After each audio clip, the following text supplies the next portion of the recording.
Bakit ka uuwi? Ano gawin mo dun? Sobrang tagal na kasi ako din nakapagbakasyonan eh. Namiss ko yung lugar namin. Ah, ganun ba? Nabalitaan ko kasi uuwi din yung dati mong ex. Ha?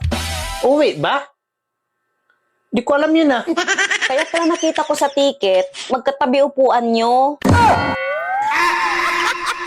Malaki ba yung sa kanya? Andiyan ka na naman. Hindi ko naman alam kasi wala naman nangyari sa amin.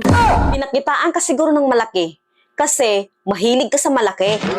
Alam mo, lagi kang tamang hinala eh. Bakit? Mas malaki ba yung sa kanya kaysa sa akin?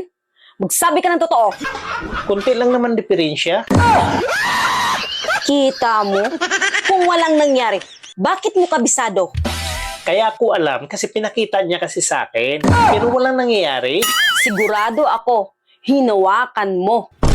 Never kong hinawakan, Han. May asawa ako. Ayaw ko magkasala sa'yo. Kasi ayaw ko magagalit ka. So tinitigan mo lang. Ganon. Hindi. Inamoy-amoy ko lang. Mahirap magkasala eh. Loyal na nga yung tao sa'yo eh. Oh, nandito pa nga yung amoy oh.